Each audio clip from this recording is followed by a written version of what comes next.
Hello student, आज इस video में हम स्वतंत्र भारत की राजनीति का तीसरा अध्याय जिसका नाम है नियोजित विकास की राजनीति वो करेंगे। पहली जो दो वीडियो बनाई हैं उनमें हमने सबसे जो पहला लेसन था भारत आज़ाद हुआ, उसके सामने क्या क्या चुनौतियां आई, आज़ादी के बाद हमने विस्थापितों को यहाँ पर बसाना था, रजवाड़ों को भारत में शामिल करना था। ये सारी समस्याओं का सामना करते हुए जो है हमने उस अध्याय का वर्णन किया है। जो दूसरा अध्याय था उसमें हमने ये देखा कि जो पहले 3 आम चुनाव थे आज़ादी के बाद, उसमें किस प्रकार की भारत में राजनीति रही। उसमें एक कांग्रेस पार्टी का प्रभुत्व था और वो सबसे बड़ी पार्टी रही और उसका शासन जो है लगातार 3 आम चुनाव तक केंद्र और राज्यों में रहा था। इस अध्याय में हमने क्या करना है, ये देखना है कि जो हमारा विकास का हमने क्या मॉडल अपनाया है। जब हम आज़ाद हुए हमने रजवाड़ों को बसाया, देशी रियासतों को मिलाया, ये सब करने के बाद हमने अपना विकास के लिए कौन सा तरीका अपनाया, ये इस वीडियो में हम देखेंगे। तो सबसे शुरुआत करते हैं हम। सबसे पहले भारत ने नियोजित विकास की राजनीति अपनाई थी, अर्थात भारत ने योजनाबद्ध तरीके से अपना विकास किया था। भारत ने पंचवर्षीय योजनाएं बनाई और उन योजनाओं के आधार पर जो है भारत ने अपना विकास किया था। तो शुरुआत करते हैं हम इस चैप्टर की कि सबसे पहले हम देखेंगे विकास क्या चीज़ होती है। तो विकास का क्या अर्थ है। विकास एक ऐसी बहुपक्षीय प्रक्रिया है। बहुपक्षीय का मतलब होता है कि इसके कोई एक पक्ष नहीं होता, कई पक्ष होते हैं। इसके अंतर्गत प्राचीन समाज को वर्तमान समाज में परिवर्तित किया जाता है। विकास में क्या होता है धीरे धीरे कि जो हमारा प्राचीन समाज है वो धीरे धीरे बदलता हुआ और वर्तमान समाज में हम उसको बदलने का कोशिश करते हैं। और विकास की प्रक्रिया में संस्थाओं में भी परिवर्तन किया जाता है। संस्थाएं जो हमारी प्राचीन संस्थाएं हैं उनकी जगह हम धीरे धीरे नई संस्थाओं का निर्माण करते हैं। हम विकास में आर्थिक वृद्धि करते हैं। निर्धनता होती है जो उसका हम उन्मूलन करते हैं। अर्थात विकास में क्या क्या करते हैं, हम प्राचीन समाज को आधुनिक समाज में या वर्तमान समाज में बदलने का प्रयास करते हैं। और जो संस्थाएं होती हैं उनको परिवर्तित किया जाता है। देश में आर्थिक वृद्धि की जाती है और निर्धनता का उन्मूलन किया जाता है। ये सारी चीज़ें विकास में शामिल होती हैं। नेक्स्ट है कि विकास के 2 मॉडल होते हैं, एक पूंजीवादी मॉडल और एक समाजवादी मॉडल। भारत ने आज़ादी के बाद कौन सा मॉडल अपनाया। भारत ने मिश्रित अर्थव्यवस्था वाला मॉडल अपनाया था। तो मिश्रित अर्थव्यवस्था को समझने से पहले हमने ये 2 समझने होंगे कि पूंजीवादी कौन सा होता है और समाजवादी मॉडल कौन सा होता है। भारत ने इन दोनों का मिला जुला रूप अपनाया जिसको मिश्रित बोलते हैं। तो पूंजीवादी मॉडल में क्या होता है कि विकास के लिए खुली बाजार की व्यवस्था का समर्थन किया जाता है, अर्थात बाजार खुला छोड़ दिया जाता है और जो पूंजी होती है वो व्यक्तिगत होती है। इसमें पूंजी को, व्यक्तिगत पूंजी को ज़्यादा महत्व दिया जाता है और राज्य जो है वो व्यक्ति के आर्थिक मामलों में, राज्य व्यक्ति के आर्थिक मामलों में कम हस्तक्षेप करता है, बिल्कुल कम। अर्थात इसमें व्यक्ति अपना विकास खुली बाजार की अर्थव्यवस्था के द्वारा करता है और पूंजी व्यक्तिगत होती है और आर्थिक मामलों में राज्य बहुत कम हस्तक्षेप करता है। इसको बोलते हैं विकास का पूंजीवाद। ये मॉडल जो है ये अमेरिका और उसके साथी देशों ने अपनाया था। और दूसरा जो मॉडल था समाजवादी मॉडल, ये सोवियत संघ जो था उसने अपनाया था। सोवियत संघ वाला मॉडल है। इसमें क्या होता है कि अर्थव्यवस्था राज्य द्वारा नियंत्रित होती है। जो हमारी अर्थव्यवस्था होती है उसका नियंत्रण किसके अधीन होता है, राज्य के अधीन होता है। संपत्ति व्यक्ति की निजी न होकर सार्वजनिक होती है। जो प्रॉपर्टी है इसमें निजी संपत्ति थी, इसमें क्या होता है कि वो सार्वजनिक होती है, जो भी प्रॉपर्टी होती है वो सरकार की मानी जाती है, अर्थात सारी संपत्ति राज्य के नियंत्रण में होती है।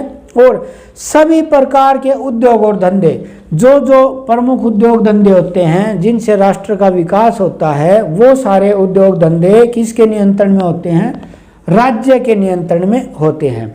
तो समाजवादी मॉडल राज्य नियंत्रित व्यवस्था होती है, पूंजीवादी होती है खुली व्यवस्था। भारत ने इन दोनों का मिला जुला रूप अपनाया, वो था मिश्रित अर्थव्यवस्था। तो अब हम देखेंगे मिश्रित अर्थव्यवस्था क्या है। तो ये आपने पीछे पढ़ ही चुके हो आप।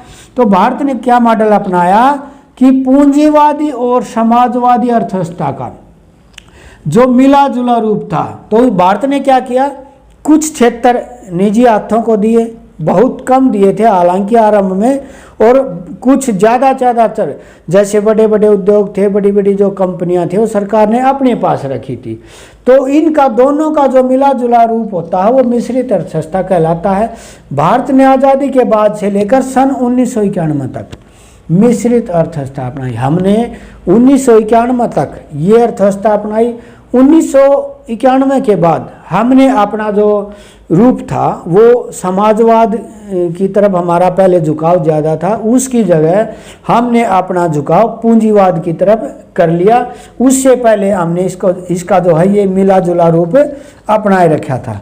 नेक्स्ट है इसमें कि विकास का उद्देश्य क्या होता है। भाई जो ये विकास होता है कोई भी है, इसका क्या उद्देश्य है, क्यों विकास की ज़रूरत होती है। तो विकास क्या काम करता है, यह सभी व्यक्तियों की न्यूनतम आवश्यकताएं जैसे रोटी, कपड़ा और मकान, उनको पूरा करता है विकास सभी मनुष्य को रोटी, कपड़ा और मकान उपलब्ध कराना इसका प्रमुख उद्देश्य होता है। पहला उद्देश्य विकास का यही होता है। दूसरा है गरीबी और बेरोजगारी को दूर करना। विकास क्या काम करता है, जब विकास होगा तो लोगों से गरीबी दूर होगी, बेरोजगारी दूर होगी, लोगों को रोजगार मिलेगा। विकास का उद्देश्य प्राकृतिक संसाधनों द्वारा, प्राकृतिक संसाधन कौन से होते हैं, जो प्रकृति से हमें मिले हुए होते हैं। जैसे भारत में है, उत्तर भारत में जो पहाड़ी जो क्षेत्र है, वो पहाड़ हमारे लिए वरदान है। वहाँ से ही हमारी सारी नदियाँ आती हैं, उनसे बिजली बनती है। अर्थात जिस भी तरह जहाँ प्राकृतिक संसाधन है, जैसे कि बिहार, झारखंड और इन राज्यों में जो है कोयला ज़्यादा पाया जाता है, तो इन प्राकृतिक साधनों का प्रयोग करके और विकास जो है उसको करना है। तो विकास का पहला उद्देश्य क्या है, सभी मनुष्यों की न्यूनतम आवश्यकताएं पूरी करना। दूसरा है गरीबी और बेरोजगारी को दूर करना, विकास का उद्देश्य है। और तीसरा है प्राकृतिक संसाधनों द्वारा जो है हमारा विकास करना। अगला है विकास का उद्देश्य पूंजीवादी विकास द्वारा राष्ट्रीय आय में वृद्धि करना। अर्थात हमने अपना पूंजीवादी विकास भी करना है। पूंजीवादी का मतलब हमने अपनी प्रॉपर्टी, अपनी पूंजी, अपने मूल्यों को बढ़ाना है। और राष्ट्रीय आय, देश की जो आमदनी होती है उनको बोलते हैं राष्ट्रीय आय, उसमें भी वृद्धि करना है। विकास का उद्देश्य लोकतांत्रिक शासन प्रणाली द्वारा, लोकतंत्र के द्वारा देश में आत्मनिर्भरता प्राप्त करनी है। आत्मनिर्भरता का मतलब हम आत्मनिर्भर बन जाएं, लेकिन वो आत्मनिर्भरता एक लोकतांत्रिक तरीके से होनी चाहिए जिसमें सबकी भागीदारी शामिल होती है। और आखिरी है विकास का उद्देश्य समाज कल्याण के कार्यों को बढ़ावा देना। समाज कल्याण के कार्य, ज़्यादा से ज़्यादा विकास में कौन से कार्य किए जाते हैं, जो कार्य जनता की भलाई के लिए होते हैं। तो विकास का उद्देश्य पूंजीवादी विकास के द्वारा हमारी राष्ट्रीय आय में वृद्धि करना है। विकास का उद्देश्य लोकतांत्रिक शासन प्रणाली के द्वारा आत्मनिर्भरता हमने प्राप्त करनी है।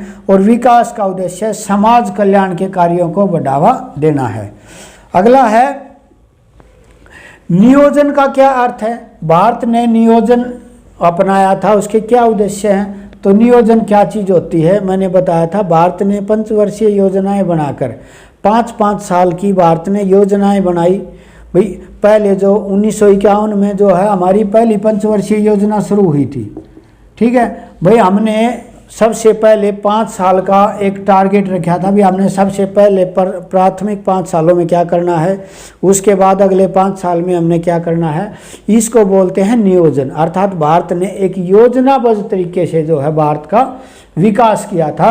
तो पंचवर्षीय योजनाएं हैं, वो पहली पंचवर्षीय, दूसरी पंचवर्षीय, उनके बारे में मैंने जो छोटे क्वेश्चन बनाए हैं उनमें आपको बताया है कौन सी पंचवर्षीय योजना कब चली, उसका उद्देश्य क्या था। वो एक एक जो है टॉपिक के छोटे छोटे हैं, वो 1 नंबर वाले जो क्वेश्चन मैंने आपके बनाए हैं उनमें है।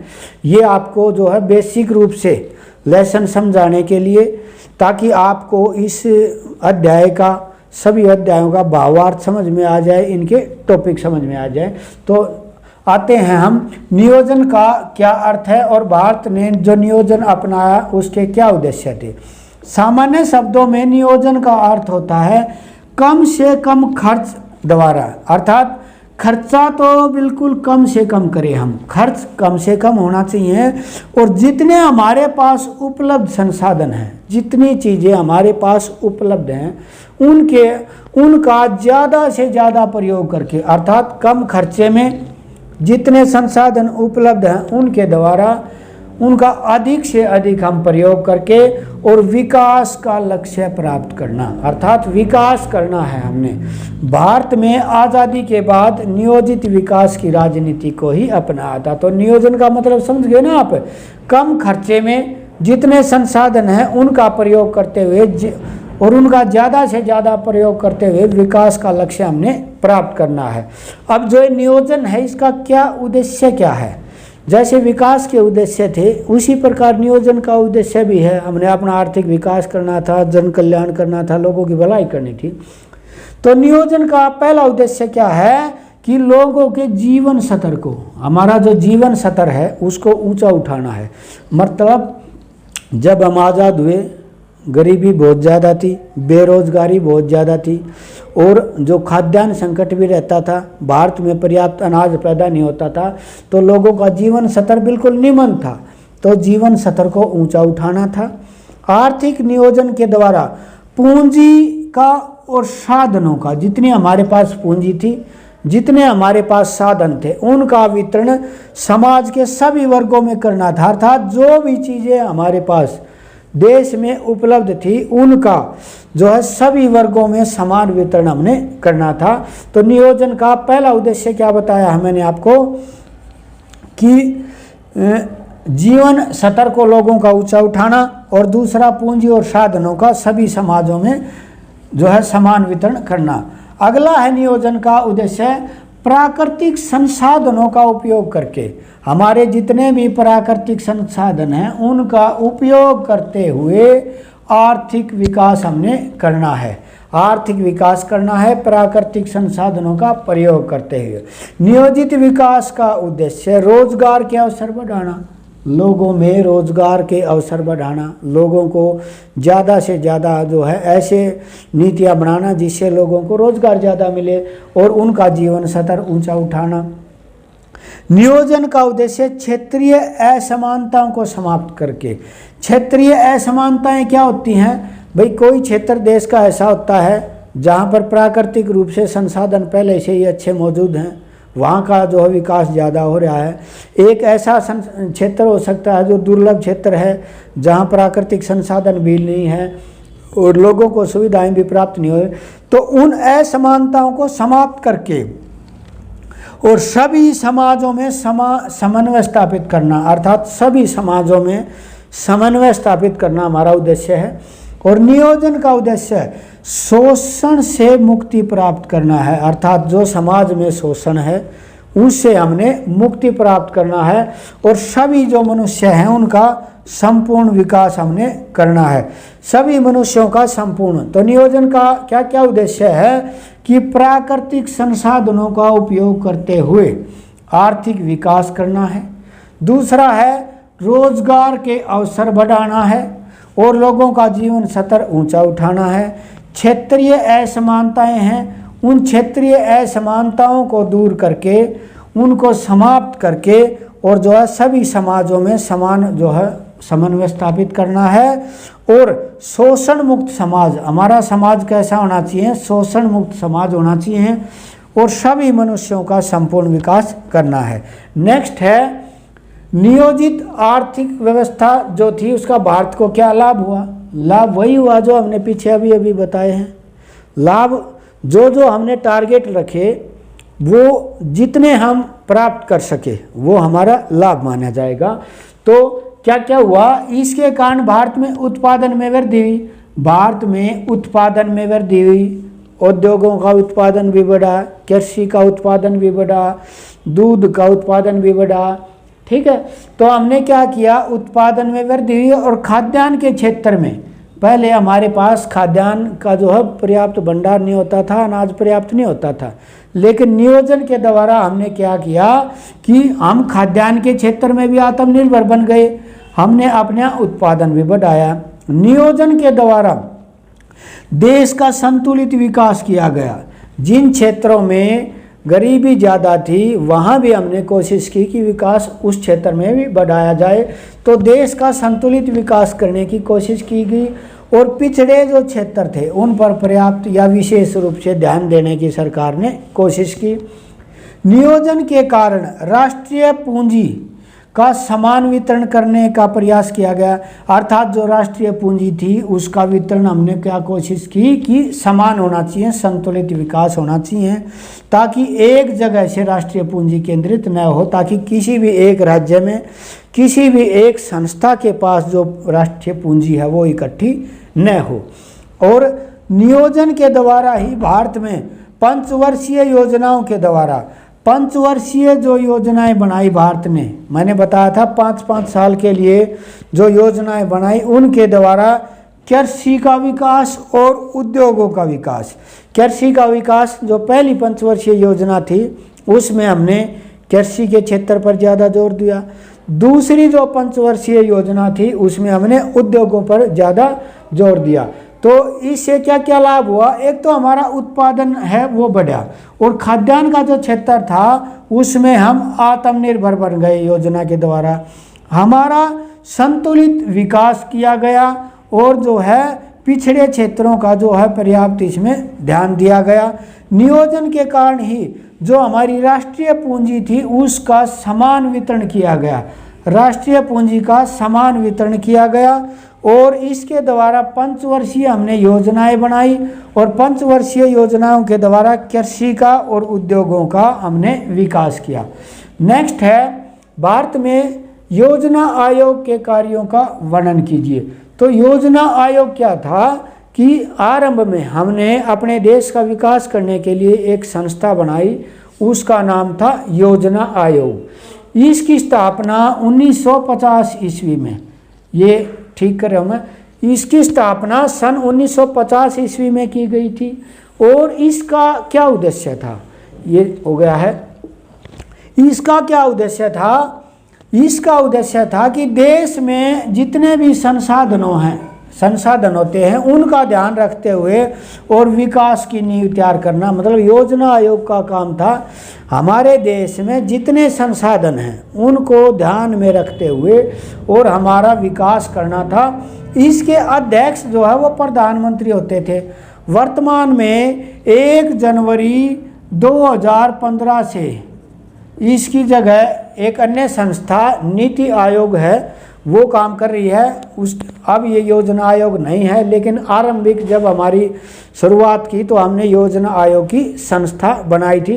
वर्तमान में जो नीति आयोग है उसके अध्यक्ष भी भारत के प्रधानमंत्री ये होते हैं। ये मैंने छोटे क्वेश्चनों में आपका सब करवा रखा है। अगला है योजना आयोग जो था उसके कार्य क्या क्या थे। तो पहला जो सबसे पहला काम क्या था इसका, देश के भौतिक पूंजीगत और मानवीय साधनों का अनुमान लगाना। देश में भौतिक साधन कितने हैं, पूंजीगत साधन कितने हैं और मानवीय साधन कितने हैं, अर्थात हमारे देश के पास क्या भौतिक पूंजी है, क्या पूंजीगत जो हमारे पास है और मानवीय साधन कितने हैं, उनका अनुमान लगाना और उनके विकास की संभावनाओं को बढ़ाना और इस बात की संभावना के बढ़ाना कि इनका ज़्यादा से ज़्यादा विकास कैसा हो, ये था योजना आयोग का पहला काम। अगला काम था इसका देश के साधनों का अधिकतम प्रभावशाली और संतुलित उपयोग के लिए योजनाएं बनाना। देश के जितने भी साधन हैं उनका अच्छे से अच्छे, प्रभावशाली और संतुलित उपयोग करके, जितने भी साधन हैं उनका संतुलित और प्रभावशाली उपयोग करके देश के लिए योजनाएं बनाना इसका उद्देश्य था।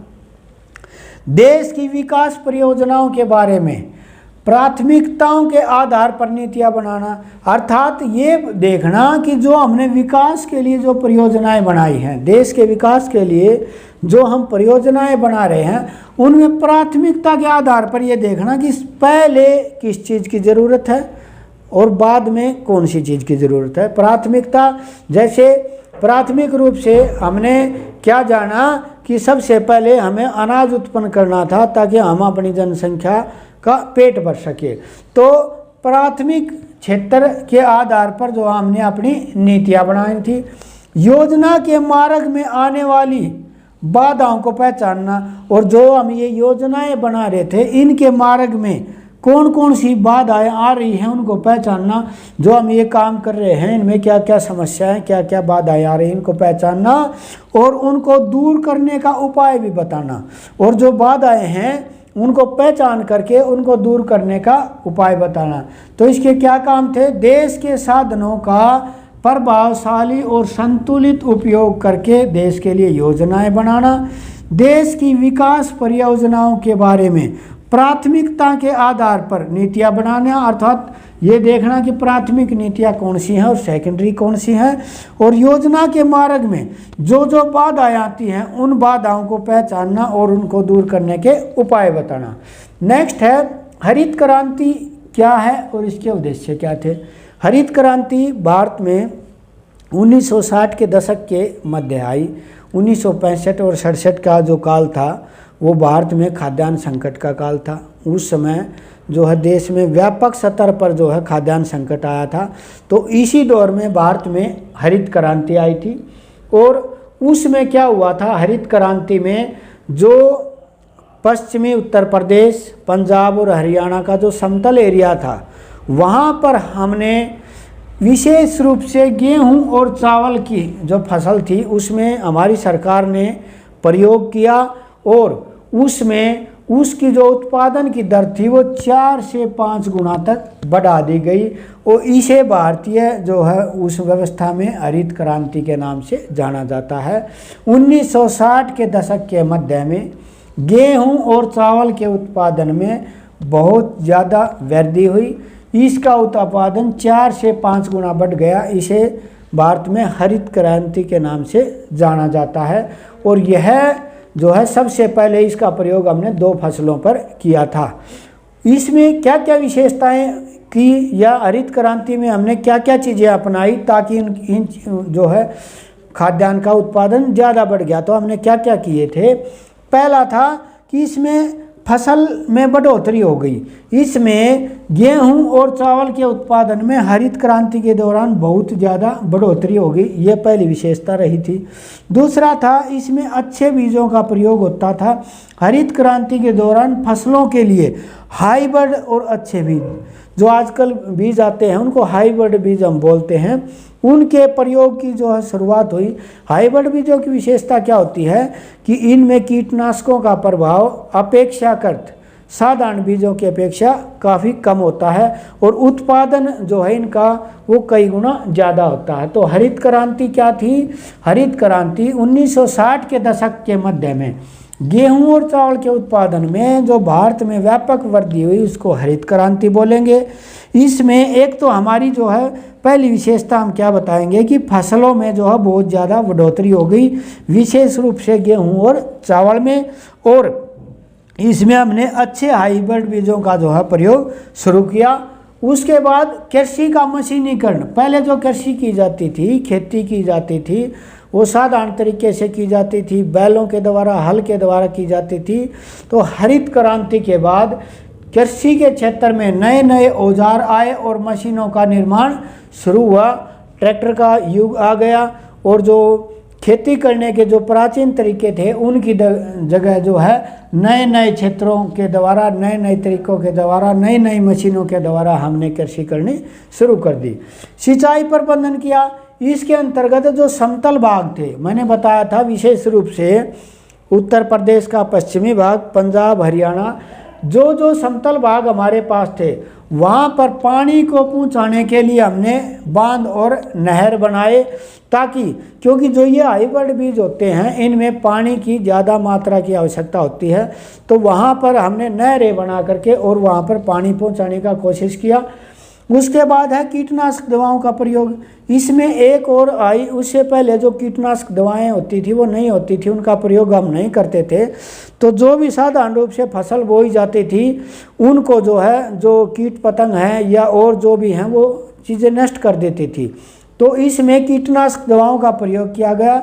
हरित क्रांति के समय फसलों को कीड़ों से बचाने के लिए कीटनाशक और रासायनिक दवाओं का प्रयोग किया गया, अर्थात जिसको आज हम स्प्रे बोलते हैं, खेतों में स्प्रे करते हैं, हर फसल में ये करते हैं। इनका प्रयोग जो है हरित क्रांति के काल में शुरू हुआ था। और बहुफसलीय पद्धति क्या होती है कि इसमें हम दो तरीके अपनाते हैं। एक तो एक ही खेत में एक बार में 2 फसल बो देते हैं, या एक साल में एक खेत में एक से अधिक फसलों का जब हम पैदावार करते हैं तो इसमें बहुफसलीय पद्धति होती है।